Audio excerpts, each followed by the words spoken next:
Right, morning. Welcome everybody. This morning, I think, I don't know where Trevor Carty is. It looks like we've got a view from his double poster bed. Ah, there he comes. Okay. With his 2 cups of coffee. So he's obviously needing some extra strength this morning. But yeah, I mean, he mentioned KPIs yesterday, and Lee, I think the topic is how do we measure group success this morning? So yeah, we better get you to kick it off, and then maybe we'll have to get Trevor to dig into his KPIs or something. I'm not sure, but we'll take it from there. Over to you. Good morning, everyone. So this topic of how to think in groups, how to work with others to achieve something is really the focus of our conversation over the last little while. And prompted from yesterday's conversation, thinking around, so if we are going to make a group dynamic successful, how do we evaluate that? How do we know that at any point in time this group is going somewhere, achieving something? And I think one of the most fascinating books that I have read is on teams. It's about teams, but it's about groups of people working and thinking together. Is a book by Koi Tu. I'll put it in the chat box for you, called Super Teams. And what I found fascinating about the book is that he is not advocating that there is a way that teams work. And what he does is he gives specific examples of 7 different teams. He uses Pixar, and then he also looks at specific events. So it's not just the team, but also what did they achieve at a particular moment in time. So as I say, he looks at Pixar when they just around the time that they're wanting to launch Toy Story, which was their first sort of animation, computer-generated animation. The Ryder Cup at a particular moment in time, Ferrari, and then the Rolling Stones, SAS, Red Cross. So you can see completely a wide range of different teams and what makes them successful at any moment in time. In the Rolling Stones, for example, it's all about the combination of the personalities and the brand of the Rolling Stones, and that then gels these differing people who've over many years have learned how to work with each other in a particular situation. And that, how do you evaluate their success against other rock bands is their longevity. Whereas you look at a different team like SAS or the Red Cross, where the individuals in the team don't matter. It's the system, it's the process, it's what you buy into when you come into that system. The motto of SAS, who dares wins, and their training regimen that it supersedes any individual.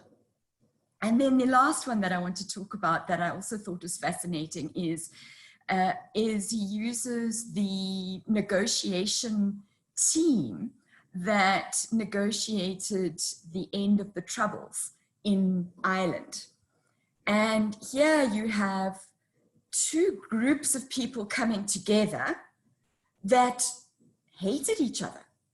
There was no gelling, they had lived at war with each other for centuries. And that had now over decades built into this active aggression against each other. And there was pain and losses on both sides and very strong convictions. And yet these 2 people, along with the key negotiators, 2 groups of people, coming together, and they found a way forward to negotiate something that worked, that enabled the conflict to at least be reduced to the point where people could start living in a different kind of way. So those are just examples. I just wanted to give as many different examples as I could think of different teams, how they work together and how their success was evaluated. And so it'd be good to hear what you think. How does a team work together to achieve their ends, and how do they know that they're getting somewhere in the midst of it? Great, thanks, Lee. Some nice diverse examples there. So, Chivakati, KPIs, I don't know, is that the way to do it? Good morning, everybody. And I think what's important is I love the way Lee uses those examples. And if I said to you, who is the lead singer of the rock band that she mentioned, you would all know who the lead singer is, because he was most forward and prominent in the band. So Mick Jagger is the face of the band. Everyone knows who the other three band members are. But do you know who their manager is? Do you know who their publicist is? Do you know who their broadcaster is? So behind every team are these KPIs. And if you have a team that works well, you will have a front man that's recognized and iconic. But that front man is only as good as the support band, as good as the publicist, as good as the broadcaster, as good as the guy booking the events, as good as the bunch behind them. So for me, it's about trying to identify who's good at what, and then plugging them into those roles, and having them then accountable for the role that they are plugged in for. So let's just have a look at this pandemic time now. So we've got employees out there doing their job. And a lot of them have had their salaries cut or docked, and yet government has put out a bit of a relief for them. It's called TERS. It's part of the UIF thing. But if human resources haven't got the competence in that department, and the KPIs of the human resources people aren't there, those TERS, that extra money might not end up with your graphic designer who's looking after your website, and then your business goes for a big ball of cheese because he's got to go out and do some other stuff. So yeah, it's I think the dynamic is to find the right people and to plug round holes with round people and square holes with square people. And maybe it's time to change the Wisdom's logo to a round hole, a square hole, and a triangular hole instead of 3 squares. Thanks, Trevor. Yeah, those are 3 diamonds, not squares. Come on, yeah. All right. Okay, Ed. Teams, I think, is something that you've been involved in for quite some time in one form or another. So I'd love to hear your thoughts. Yeah, I thought it was interesting because so far we've talked about the success of teams, but not how they achieve that success. And I don't think many teams actually analyze how they work. And I don't think many teams look at what went wrong, what went right, and then improve it. I think the SAS is probably a really good example where they do that. And I listened to a very interesting talk by a guy who was a fighter pilot.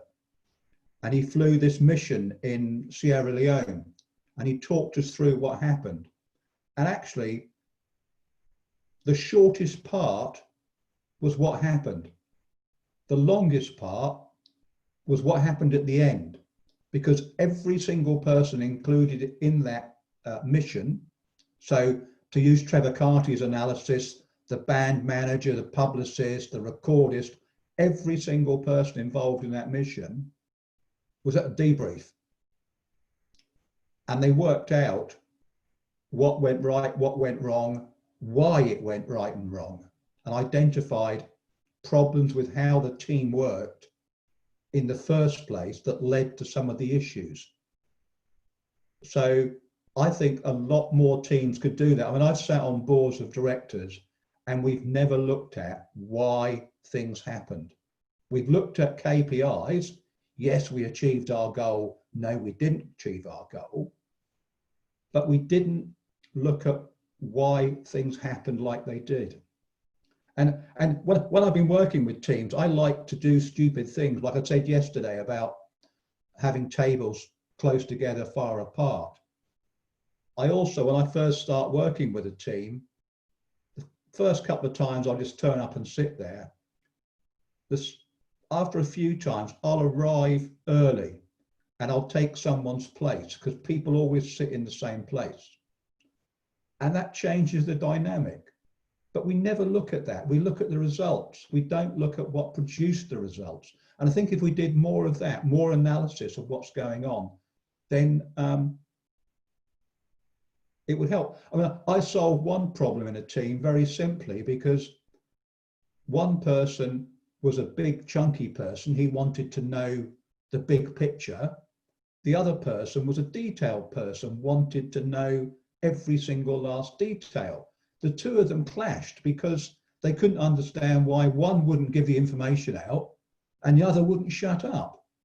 But as soon as they realized they were big chunkers and small chunkers, they adapted. And the guy that was big picture gave out more detail.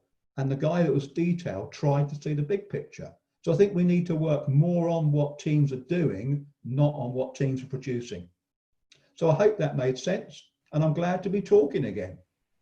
Great, thanks, Ed. And I think the best sound yet we've had from you all these days. I've just seen Trevor have a sort of quick ask about what sort of staff compliments, and it's really gone from anything from small companies with maybe 10, 20 employees to companies with thousands.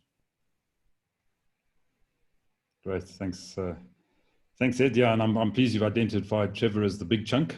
So that's Trevor Nell. So he's the big chunk, and yeah, we will leave it at that, I think, for the moment. But let's get across to Jasper next. All right. So since I don't know where I'm fitting in, where I'm a big chunk or a small chunk or whatever, I will then take the conversation from there. And I think it was interesting, the variety of examples that Lee started off with, from teams, from negotiation to rock stars to whatever. And I could imagine that some of the teams had a short duration because they had an impending event, and other teams started with no necessary end in sight, and eventually the thing just got to an end and fizzled out. With some of the musical groups and stuff like that. And then I was thinking of, if you look at just broadly, some people, where's the line, the thin line between team and spectator, and team and follower? Because I'm sure that if you look at some situations, some people would consider themselves as part of the team, but yet they're not contributing anything. So that would be a question I would just throw out there.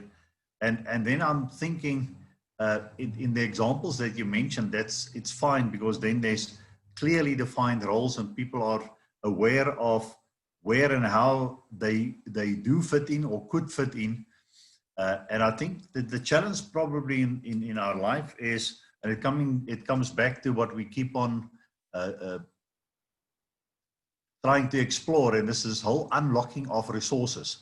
And if you see humans as a resource, extremely valuable, but they do not know where they fit in or how they could fit in and what role they could have and do have.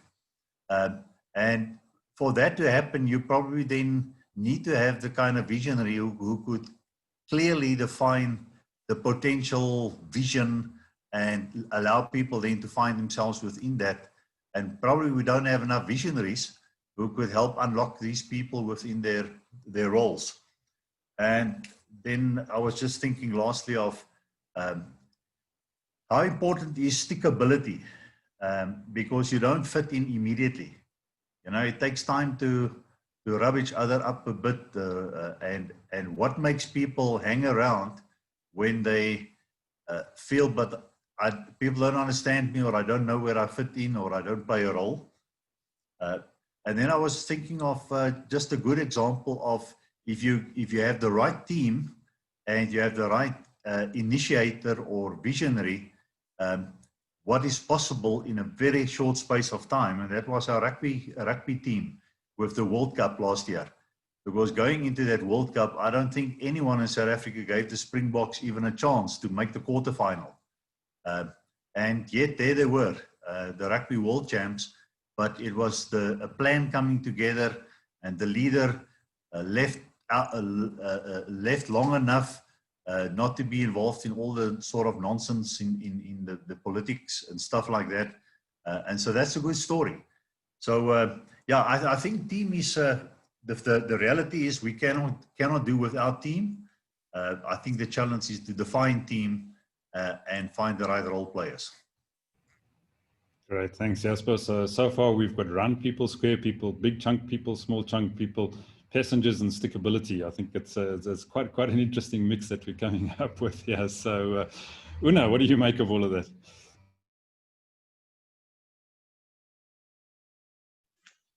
Yeah, I think it's very complex, and I think each team and each group will be different. So your purpose is obviously going to depend a lot on what the group is all about and why they came about. So sometimes in corporate and in a work environment and in companies, one big part of the purpose is obviously always monetary. So that determines a lot, whereas you get other groups where that's not always the main consideration. So I think it's important to distinguish. I think that the big thing is that most people like to rather just follow. So they prefer to this. I think that's a big thing maybe in our society, is that people just want somebody to tell them this is where we're going, and they're quite happy to just follow whatever the consequences. So for me, I would think to get the best out of a group of people is to also develop the individuals and to develop a way of where people can give their different opinions, so that, because often you can get a very quiet person that doesn't really like to take lead, but might have like really a lot of wisdom and a lot of ideas, and often I think that sort of gets lost. And then another thing I remembered now while you guys are talking is that, I don't know if you've heard about the Stanford experiment. That was fascinating. We watched the video when I did a coaching course of, if somebody knows the details, they can maybe just help me remember, but there was two groups, the prisoners, it was all role play. So you started being a prisoner, and the other group was the wardens, and how cruel they got, and how real it got, and how and all was part of group thinking, and how people got sucked up, and they got really the things they did to each other was quite terrible. They actually had to stop the experiment in the end. It was just becoming inhumane. So that's what groups can do. So it can be very destructive as well. Thanks, Una. Yeah, it's dangerous groups now. So yeah, interesting. So right, Stella, let's come across to you next. Morning, everyone. Yeah, so I think to measure the success of a group, success means different things for different people. So just also a quick example, we had the first special general meeting of our complex that we ran the other day for new rules to be approved for the complex. And the goal was to get the passing of the rules by the quorum. And that happened, but because it was our first, so half the people, not half the people, there was about 15 people that didn't want to do the Zoom thing, that attended physically at a designated place.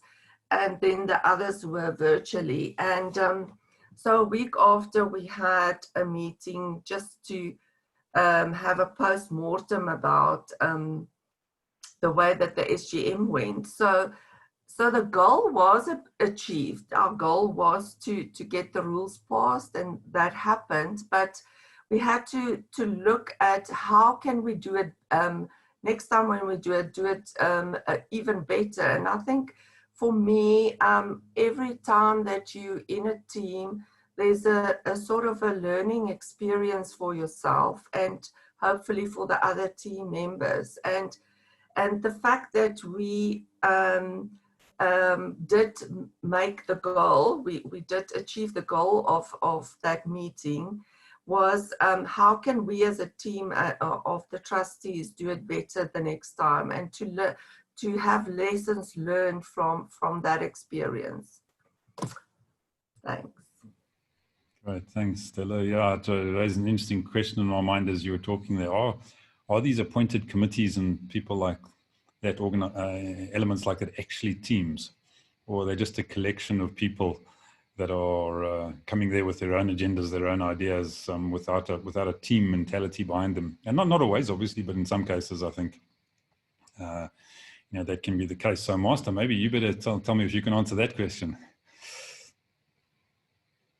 Master, are you with us?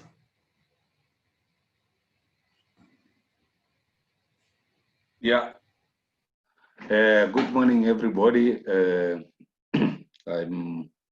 I'm actually grateful that in my absence, the team continued to succeed. So there is still success in the wisdoms teams, and I'm grateful of that. And I come in at the right time where you talk about success. I think one has been absent for quite some time.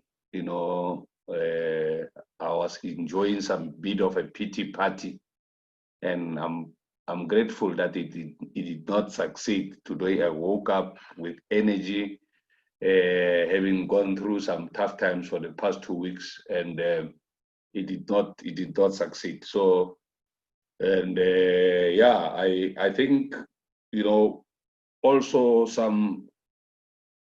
I think success, we always look at it and compare it with failure, and failure can inject some success mentality, and we are able to say we've failed here, but this is what we have learned out of this particular activity or that we did, and then we failed.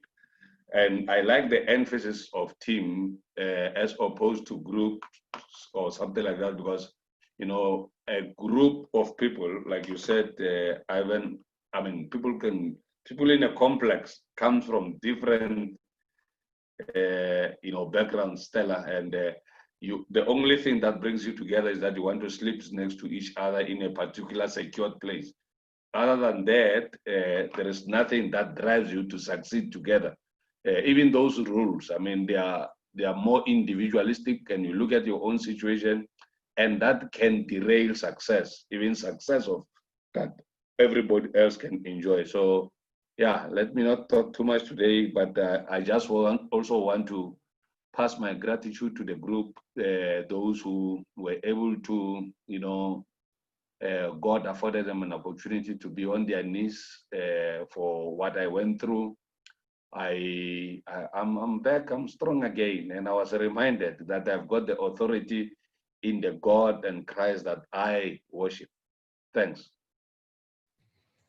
Great, thanks, Master. Great to have you back. And yeah, sometimes the lack of success is success itself, isn't it? So when the one side doesn't succeed, then the other side does. So well done. Good to have you back. Right. So Donovan, you've been in and out. I'm not sure if your connection is stable enough, but let's see if we can get across to you and hear your thoughts.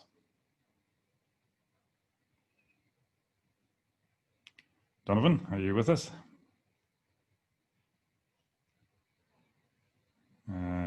Not hearing you, Donovan. See, you have unmuted, but not getting any sound through from you.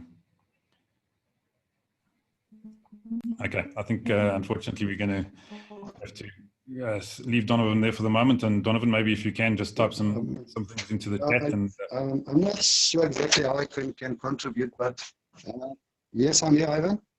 okay, let's try now. We are coming through.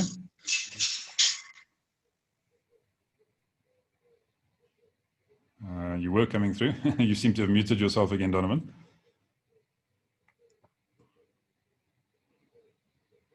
Yeah,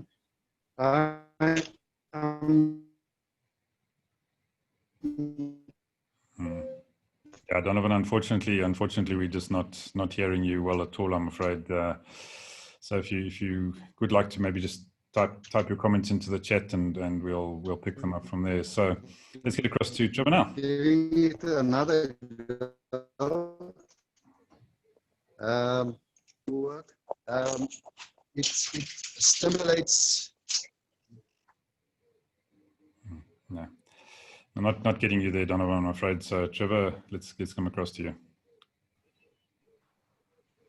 Okay, thank you. I went back to check what it was that Lee asked us. How then does a group evaluate or define its success in that email that you put across to us?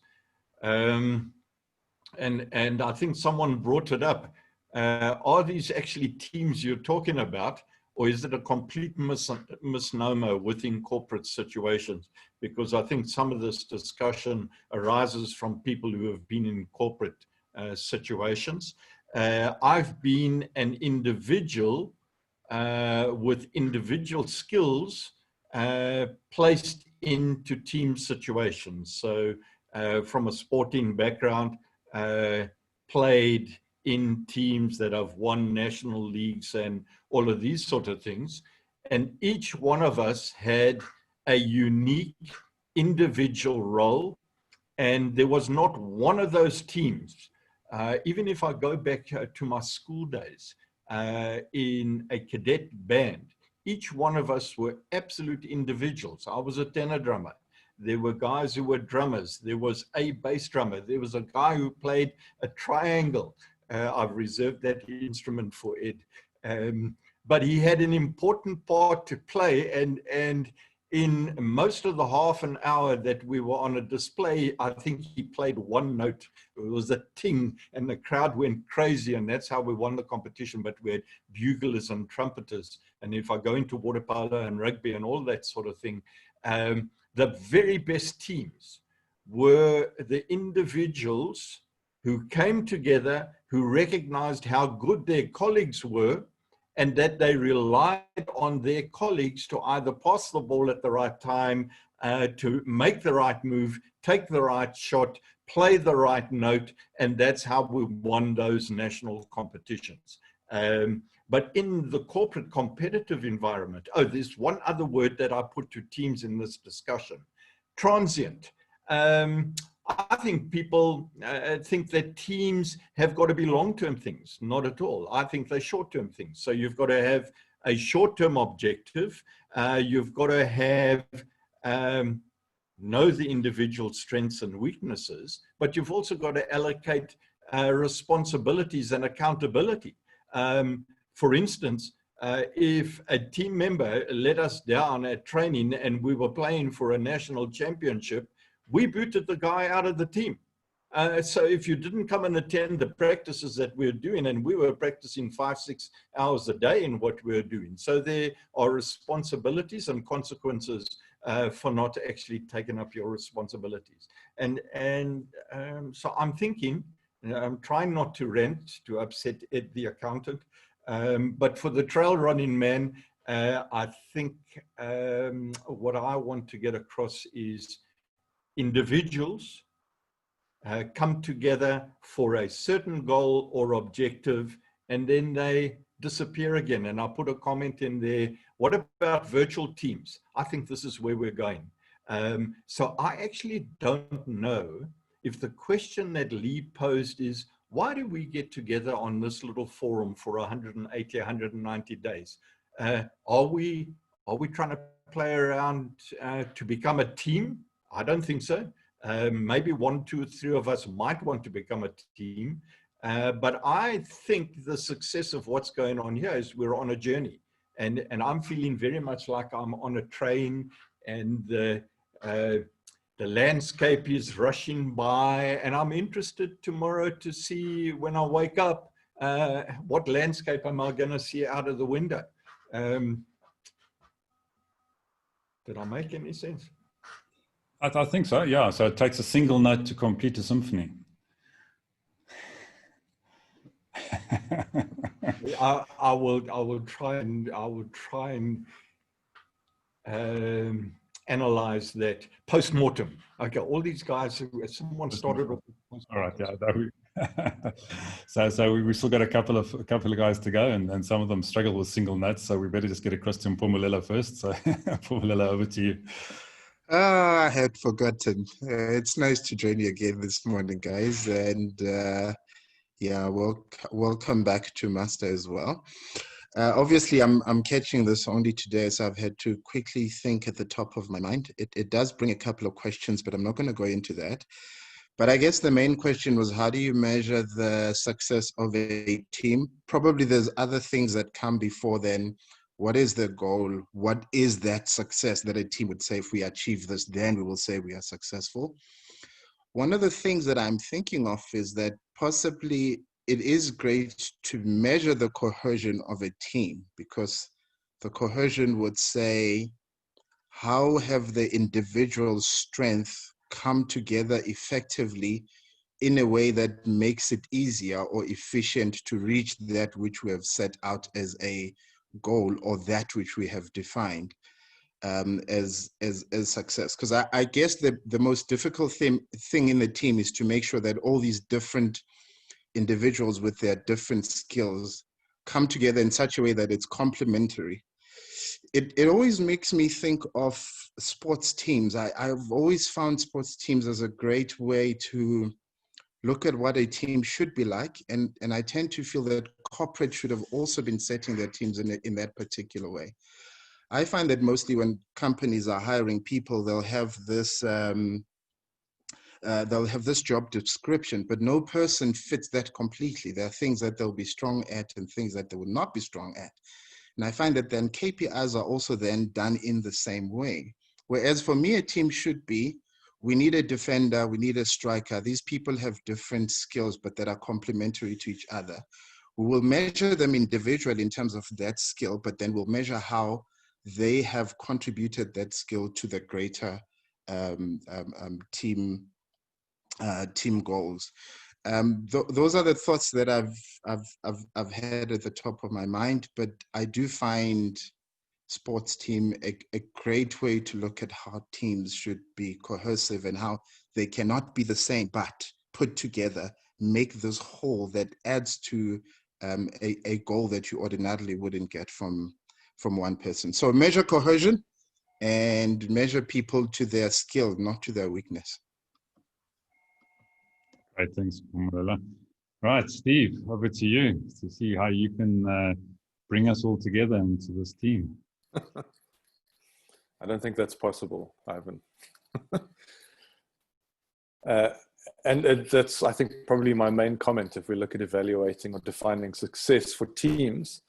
My impression is that some teams can do reasonably well in terms of the tasks that they've been appointed to complete or to hit certain goals, etc. But I have worked with teams for a long time, and it's very infrequently that I come across a team that actually behaves like a team. Rather, what they do is they just hit some markers and some goalposts. And I think there's a lot of space for hiding within a group. So I would differentiate between groups and teams. And so I think some of my metrics for measuring team is very different than just, achieving certain successes along the way. And the majority of teams that I work with at the moment is within relationships. And so I have met couples who have achieved the success of being married over 30 or 40 years, but I would have serious question marks on how their team behaves. Just because they've hit a 40-year marker doesn't mean that they've necessarily actually plumbed the depths of what it means to be in deep and intimate relationship with each other. you know. And so when I work with couples, it's more along that idea of, I suppose in some ways what Mpumelelo is talking about, from cohesion, I think responsibility towards each other. There's something internal that happens with a team that then expresses itself in meeting tasks and goals. But I think groups of people can also just collaborate together and hit some goals without ever actually becoming a formed team. So yeah, I don't know how successful teams always are at becoming teams, but I do know they can have some limited to some greater success in achieving some of the goals, that expression. So it's quite complex. I'm not trying to just split it into a duality of they are or they aren't. But I do have question marks about teams and how individuals hide there, and whether they fulfill their responsibilities towards the team and to themselves and to each other, etc. Yeah. So there's a great way of not wrapping it up. Yeah, thanks, thanks, Steve. I appreciate you bringing the ends together. You know, it's just how we try and work. Yeah, exactly. Yeah, going straight past each other like most people in teams do. You know, just completely missing the gap. But yeah, it's interesting for me. I think it comes down ultimately at the end of the day to leadership, and I think Una touched on that as well when she spoke about, you know, many people are just wanting to follow or be there or feel part of a team or a group, but are never really contributing. And then it comes down to what Trevor Null was talking about in terms of, you know, if people just pitch up or don't pitch up for the practice, you know, maybe they need to be replaced. You know, are people truly contributing, and what is the role of leadership in actually identifying those contributions and evaluating it against the ultimate goal of the team, which is to achieve some form of success in whatever that endeavor is. So for me, yeah, the key thing is the leadership, I suppose. So Lee, over to you. Thanks, Ivan. So I'm thinking let's maybe just pull this through into one more session, and then Trevor Carty, I'm wondering if I can call on you to tell us your story on Thursday. So that'll give you some time today and tomorrow to mull over. Is that okay? Fantastic. So we'll change gear on Thursday. But as we were talking, the question that came to my mind is about the timing of teams. You know, Trevor Null is saying teams by their nature need to be transitory, that they're there for a purpose, for a season, and then they move on. I was thinking about the Rolling Stones, that one of the reasons why they are said to be so successful, certainly this is what was the finding of Koi 2 in the super teams, is that actually as a team, they spend most of their time currently apart. They each have their own lives, they go their own way, and then for a big event, they come together. But because they they know each other so well, that coming together for a big event, they kind of slot into their places very easily once again. And the other thing I was thinking about were the stages of teams. They talk about, you know, everybody talks about this, I can't remember who came up with it, but this forming, storming, norming, whatever. And just wondering, is that true for the stages of team development? So that's really what I'd like us to think about tomorrow, is how does timing, stages, how does that influence the development of a team? Does it take a long time? Does it take a short time? Are you together for a period of time? Does it take particular moments in time? So that's how I'd like to frame our discussion tomorrow. Great, thanks, Lee. Yeah, just to answer Una's question, yeah, we tend to do it weekdays regardless of whether it's public holidays or not. And as I've mentioned in the chat there, we also have the virtual trade fair .global on Thursday. So if you are looking for something to do and you couldn't have anything better to do than come and listen to our 10 world-class speakers that we're going to have during the course of the day, starting at 9 o'clock. And it is one of those speakers. So we're really looking forward to hearing Ed's session on Thursday as well. And I say he's in amongst a stellar class of speakers, right from Oscar Chalupsky through to Michael Jackson, Sally Anderson, Doyle Bueller. So people from around the world. It's going to be an awesome day of high quality. So I really encourage you to join us. But got a couple of days to go before we get there. But hop onto virtualtradefair.global and check it out, and we'll see you then. But otherwise, have a great day further, and we'll see you in the morning. Go well, everyone. Cheers now.